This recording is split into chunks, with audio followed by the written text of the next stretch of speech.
प्रिय छात्र एवं छात्राओं, मैं संजय सिविल फोरम में आपका दिल से हार्दिक स्वागत करता हूं। आज 11 जुलाई 2025 है, दिन है शुक्रवार। आज माता लक्ष्मी, आज माता संतोषी का भी दिन है। तो संजय सिविल फोरम के जो भी छात्र और छात्राएं हमसे वीडियो के माध्यम से और ऐसे भी वीडियो के बाहर भी जो लोग हमसे जुड़े हुए हैं, जो भारत के किसी भी धरती पर जॉब में हैं, उन तब सभी को माता संतोषी की तरफ से मैं बार बार प्रार्थना करता हूं आप लोगों के लिए कि आप प्रगति के मार्ग पर कई गुना आगे बढ़ें। और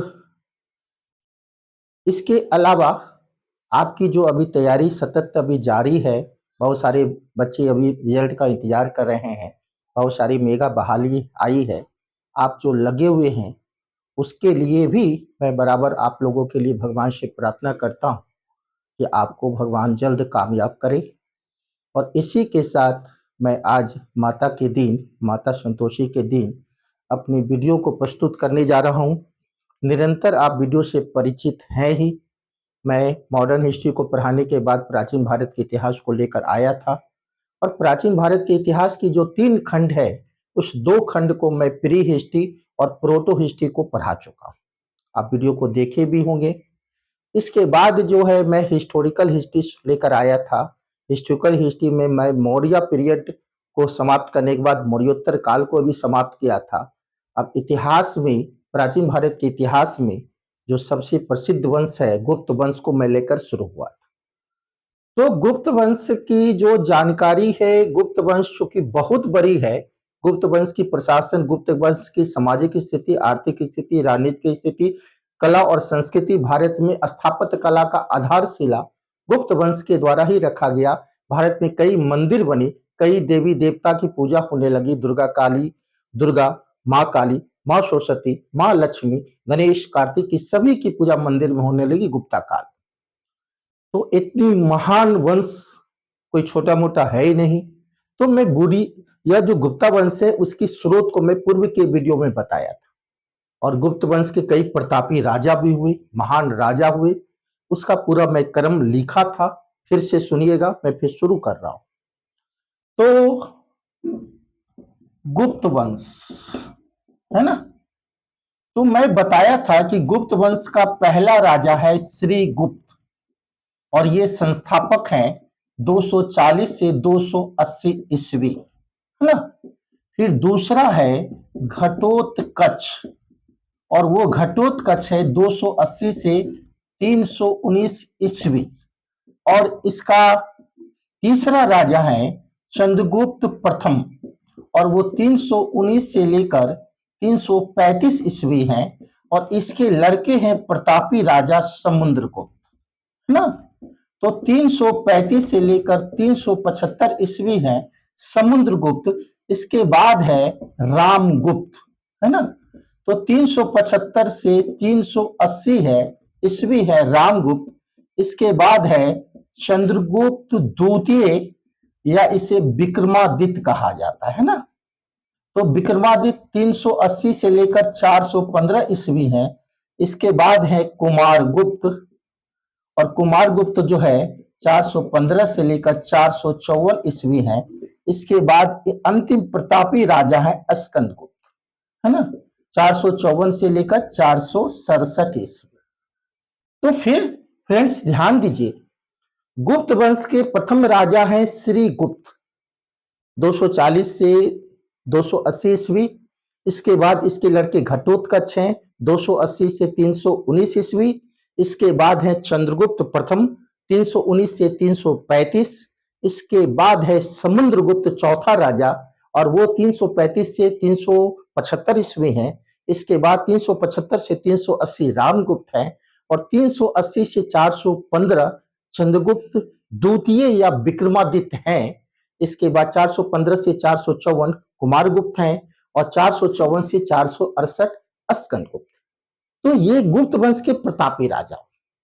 तो पूरी चूंकि बहुत बड़ी है तो खंड बाय खंड देकर मैं वीडियो में देने जा रहा हूं, प्रस्तुत करने जा रहा हूं। तो मैं आज 3 राजा श्रीगुप्त, घटोत्कच और चंद्रगुप्त प्रथम को पढ़ाने वाला हूं वीडियो। तो फिर ध्यान दीजिए, जो आज की कड़ी होगी वो क्या होगा फ्रेंड, ध्यान दीजिए। तो आज होगा श्री गुप्त घटोत्कच और चंद्रगुप्त प्रथम, है ना। तो गुप्त वंश निश्चित तौर पर प्रयागराज के वैश्य समाज के हैं और गुप्त वंश के प्रथम राजा श्री गुप्त को माना जाता है। तो श्री गुप्त गुप्त वंश के सिर्फ संस्थापक हैं, वो जमींदार हैं, ना कि राजा हैं। वो एक सिर्फ सामंत है।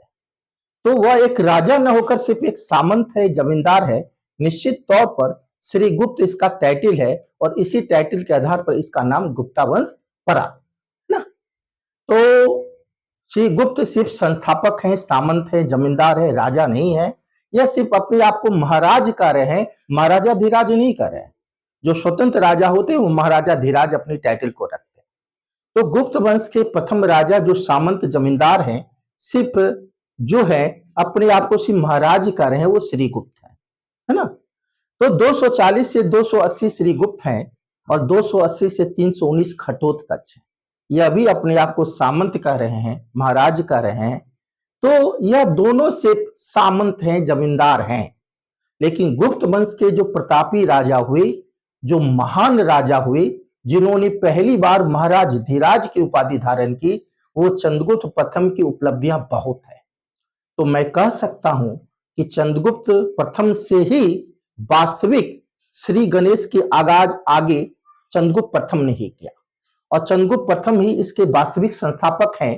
तो चंद्रगुप्त प्रथम जो है यह पहला गुप्ता राजा है जिन्होंने महाराजा धीराज की उपाधि धारण की।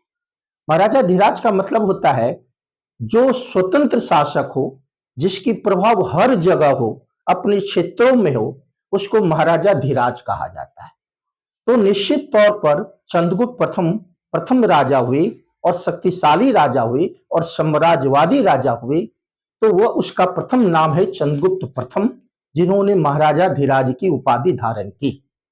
अब बात होती है कि चंद्रगुप्त प्रथम जिस डेट को बैठ रहे हैं फ्रेंड्स, 319 ईस्वी, और इसी 319 में गुप्त संवत भारत में चालू हुआ और इसके पहले शक संवत आ चुके थे 78 ईस्वी, अभी भी शक संवत शुरू है और ईस्वी की जो घटना है शक संवत से भारत में शुरुआत हुई ईस्वी। तो 78 ईस्वी, 78 ईस्वी और 319 ईस्वी, 319 ईस्वी को गुप्त संवत कहा जाता है और 78 ईस्वी को शक संवत कहा जाता है। तो आप गौर कीजिएगा, इस दोनों के बीच 241 वर्ष का अंतर है। और यह भी कई बार क्वेश्चन आया है कि शक संवत और गुप्त संवत में कितनी दिन की अवधि है, तो 241 दिन की अवधि है। दोनों महान संवत है। तो गुप्त संवत जो चंद्रगुप्त प्रथम के डेट है और उसी दिन उसका अपना राज्यारोहण हो रहा है पाटलिपुत्र की धरती, और इसी पाटलिपुत्र की धरती से वीडियो बन रही है आप लोगों के लिए, है ना। पाटलिपुत्र से हम पढ़ा रहे हैं। तो निश्चित तौर पर 319 गुप्त संवत चंद्रगुप्त प्रथम के द्वारा चलाया गया, जो पाटलिपुत्र की धरती पर चंद्रगुप्त प्रथम का राज्यारोहण भी है। और जिस दिन वो राज्यारोहण लिया, शपथ लिया इसी पाटलिपुत्र की धरती पर, उस महान राजा जो गुप्त वंश को काफी आगे बढ़ाना चाह रहा है। अब बात हुई कि चंद्रगुप्त प्रथम की शादी जो सबसे शक्तिशाली बिहार में शासक है लक्ष्मी, वो कुमारी देवी से हुई।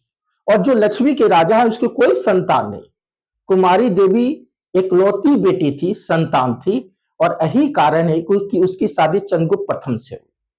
और चंद्रगुप्त प्रथम से जब लक्ष्मी कुमारी देवी की शादी हुई, तो यही कारण है कि चंद्रगुप्त जो है उसका उत्तराधिकारी, लक्ष्मी का उत्तराधिकार कौन हो गया, क्योंकि एकलौती संतान है, बेटी है, तो लक्ष्मी के उत्तराधिकारी हो गई कुमारी देवी।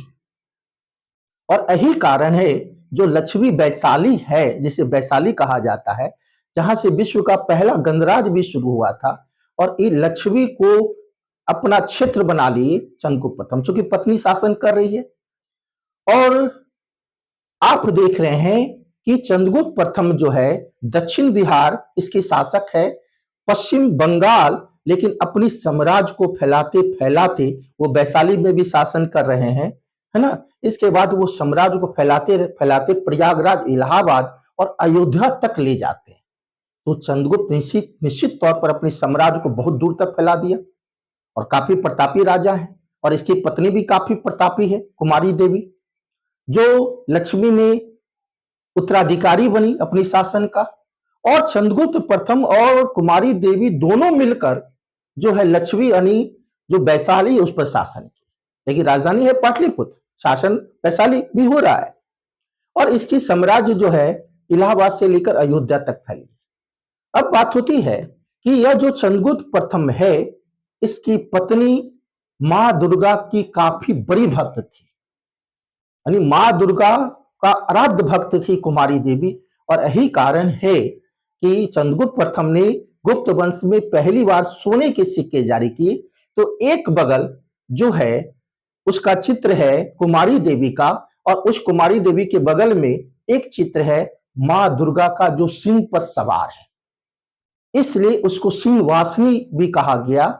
और निश्चित तौर पर वो काफी प्रतिभाशाली औरत है कुमारी देवी, जो मां दुर्गा की आराध्य भक्त है ना। और यही कारण है उस कुमारी देवी को लक्ष्मी की दोहिक भी कहा गया है। प्रयाग प्रशस्ति अभिलेख में जो कुमार गुप्त है यानी चंद्रगुप्त प्रथम है, उसको लक्ष्मी दोहिक कहा गया, यानी लक्ष्मी तक उसकी साम्राज्य है, लक्ष्मी को वो अपना शासन कर रहे हैं और उसकी पत्नी शासन कर रही है कुमारी देवी, जो मां दुर्गा की आराध्य भक्त है।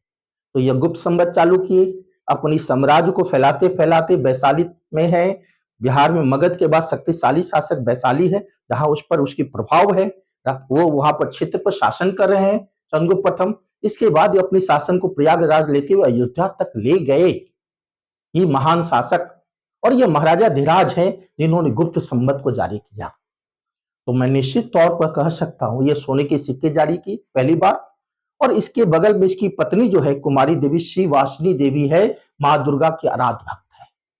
तो इतने प्रतापी राजा का पुत्र भी महान हुआ, इतिहास में बहुत बड़ा महान राजा हुआ, और उस शख्स का नाम है समुद्रगुप्त। क्योंकि समुद्रगुप्त काफी बड़ा है फ्रेंड्स, तो मैं इस समुद्रगुप्त को लेकर अगले वीडियो में पूरा समुद्रगुप्त पर ही बोलूंगा। काफी समुद्रगुप्त की काफी उपलब्धियां हैं, मैं अगले वीडियो में समुद्रगुप्त को बोलने जा रहा हूं। तो मुझे आशा है कि आप वीडियो को मेरी कॉन्सेप्ट को बिल्कुल क्लियर हुए होंगे। और हर वीडियो में मैं चूंकि कॉन्सेप्ट को क्लियर ही करता हूं, क्योंकि बिना कॉन्सेप्ट का कोई तैयारी नहीं है। अगर कोई भी बच्चे अगर पीसीएस हो या किसी एग्जाम में तैयारी कर रहे हो, तो अवधारणा जब तक क्लियर नहीं है वो एग्जाम को क्रैक नहीं कर सकते। और मेरी दिल की इच्छा है कि तमाम भारत के जो भी छात्र हैं, चाहे वो पाटलिपुत्र की धरती पर हो, चाहे जहीं कहीं के भी छात्र हो, वो अपना कॉन्सेप्ट को क्लियर करते हुए बड़े से बड़े एग्जाम को क्रैक करे, और जहां बैठे वो अपना रिजल्ट को बना ले, और तब उसकी जीत होगी, और उसकी जीत में ही मेरी जीत है। तो निश्चित तौर पर मेरी जहां तक प्रयास है मैं जारी रखा हूं आप लोगों के बीच। और मैं फिर पुनः आज मां संतोषी से आप लोगों के लिए बराबर प्रार्थना करता हूं कि आपको मां सरस्वती ऐसी सद्बुद्धि दे, ऐसी आपको कामयाब बनाए कि आपकी ख्याति हर जगह हो। निश्चित तौर पर मैं अपनी वाणी को और वीडियो को ही विराम देता हूं। धन्यवाद।